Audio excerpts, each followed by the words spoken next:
Hi, thanks for joining me again today.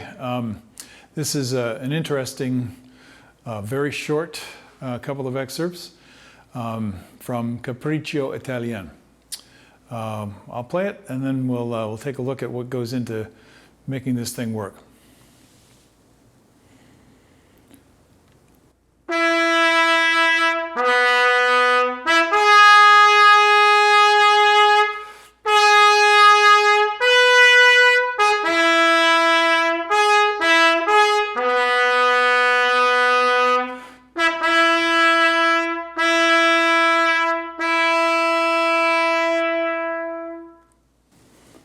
So that's pretty quick.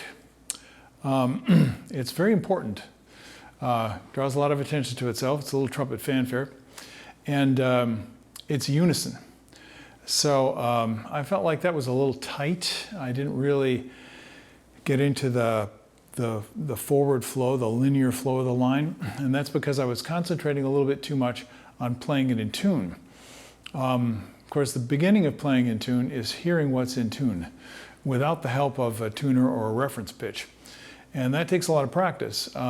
Also hearing in tune in just intonation, instead of hearing in tune with just equal temperament.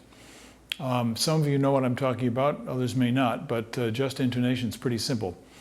It's when you have two people playing together and the notes locked together, and they're playing a scale, and they can play a scale and those notes locked together. They're probably playing in just intonation. When you have a chord, when you have harmony, and the note you're playing is functioning as a different part of that chord, the third, the fifth, the tonic, then you're going to notice that there are little adjustments. A good example of this is if you go to a concert and you watch the bass section of an orchestra playing a single note as the harmony changes. If you watch closely, you'll see all the bass players adjusting their note in order to be in tune with the harmony that's going on. And they're the bass. That's what everybody is relying on. So we're all working to try and play in this, by adjusting. Now, that's very difficult. That means you're thinking about every note. And I didn't really like the way I played it. I'm going to try it again and see if I can get a little bit more loose with it.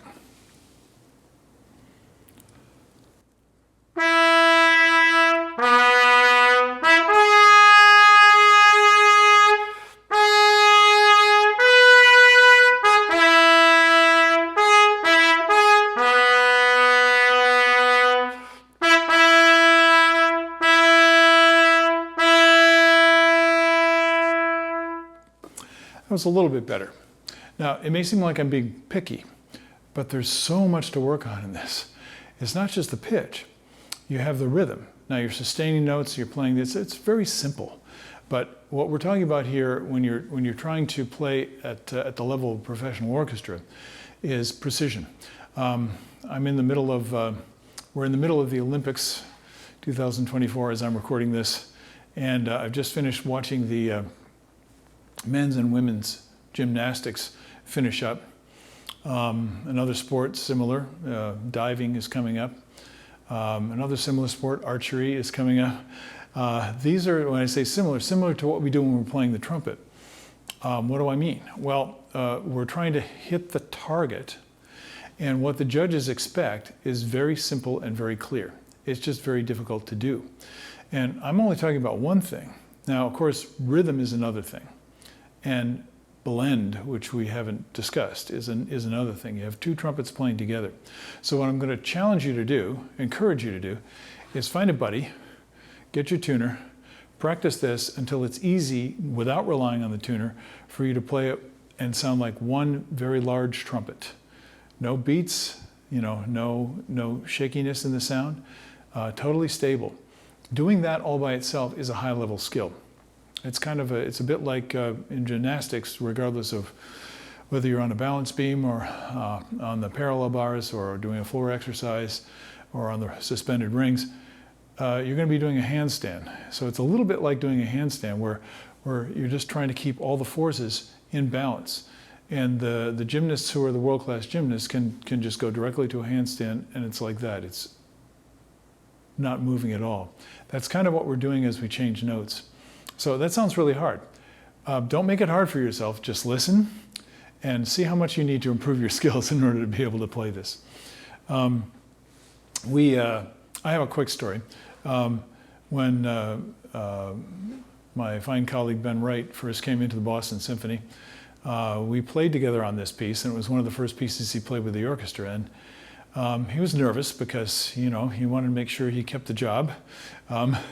And he didn't want me, he didn't know me, he'd never played with me before, he didn't want me to make him look bad, which is very understandable. So he said, could we check the pitch, you know? So we're back in the locker room checking the pitch before we go out to play. And I wasn't worried because I didn't feel like there was any pressure on me. So we just kind of played together, and it was really pretty easy. And you got to trust it. I guess that's the moral of the story. You have to learn how to trust it and not sweat it so much. But you can't trust it unless your skills are good. So I'm going to challenge you to work on your skills. Okay, now we're going to look at another excerpt from Capriccio Italien. I think the story is that Tchaikovsky took a vacation to Italy, and that's what inspired him to write this piece. And there's many good excerpts that are fun to play from it. But this is the one that you might find on an audition list. Let's see if I can remember it here.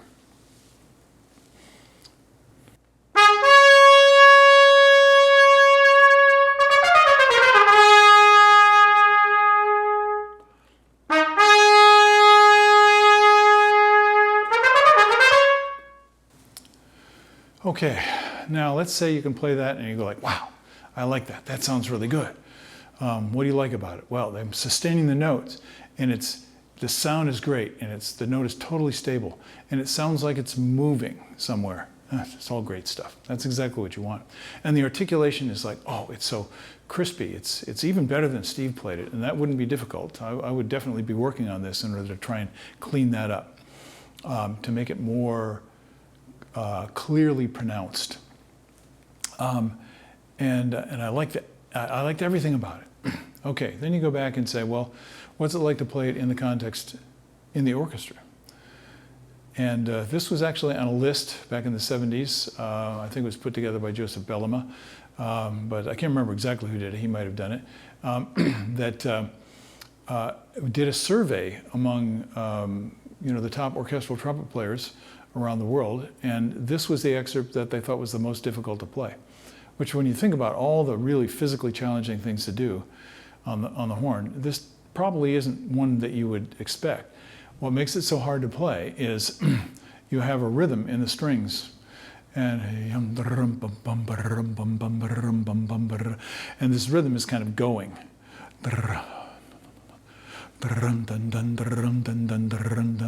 And when you go bum bum, it has to be exactly with them. Only you're in the back of the orchestra.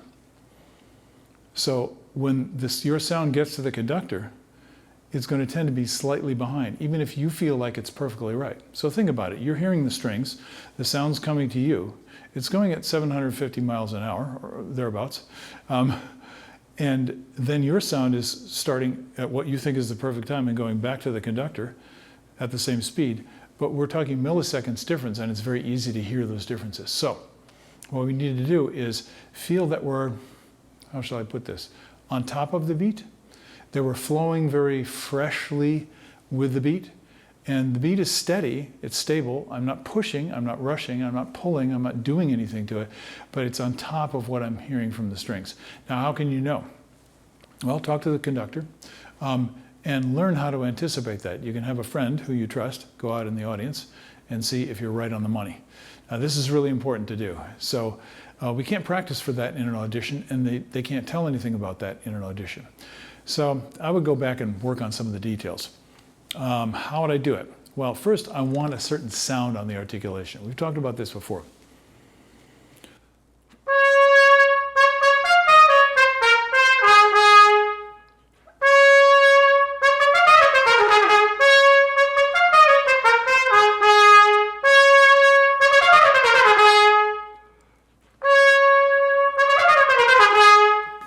So I played it much faster.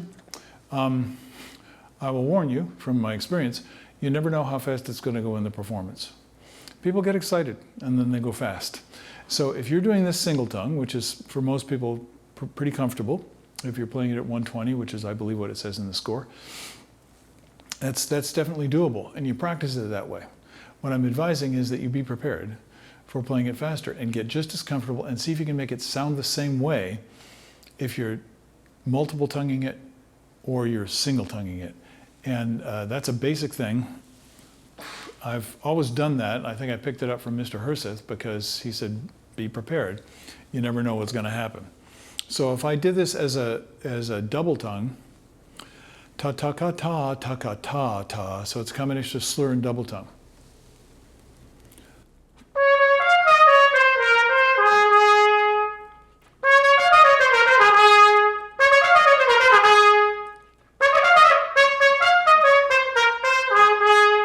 So I did it sustained double tongue, and then I started to make the double tongue shorter. I was getting a little tight, but I'm going to see if I can do that and make it sound like single tongue. Now that's not easy to do, so the main thing is stay comfortable. Even go to slur. This is a practice technique that I use practically every day. So I'm going da da da da. I'm playing the note completely sustained, but in rhythm. And my tongue, since I'm not tonguing, my tongue is not helping me feel the rhythm. It's not helping me feel the subdivision. It's all about the arrival point.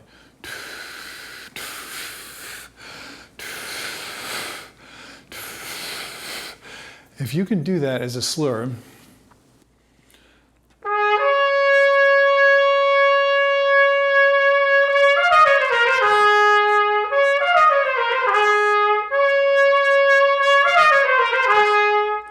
then you have the rhythm with sustained sound. And that's like the solid foundation for all your articulation. If you don't have that, instead of playing with the air, you're going to be substituting your articulation to try and get the notes. And that's generally what happens. So if you have trouble with this exercise, yeah, feels like an exercise. If you're having trouble with this passage, that's one of the things that you want to do, is go back and build it up from the foundation. Now the next one is the same idea, but a little bit more difficult because it's a quick downward slur.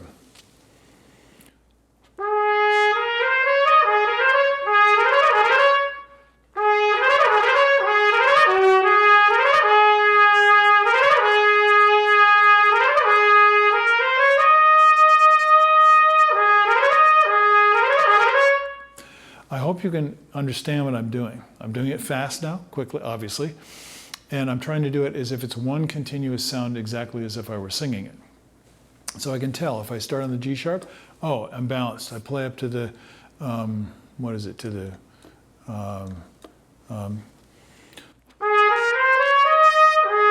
yeah, I'm in A here, so it's the D sharp, I guess. And then I'm sustaining that. Oh, I'm a little bit flat on that. And then go back down to the G sharp. Those notes, the G sharp should be the same. Now, of course, when it goes by quickly, you're not going to hear that.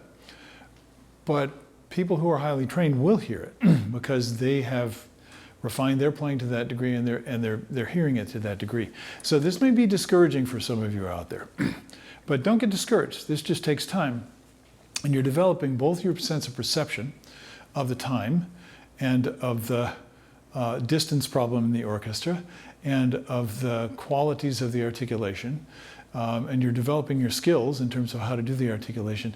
So then this, which goes by really quickly, is just like, as the French would say, just toss it off. Toss it off. You know, it's like it's nothing. And that's the way it should feel. It should feel like it's fun, just like it's an ebullient expression of joy, which is what I think Tchaikovsky intended.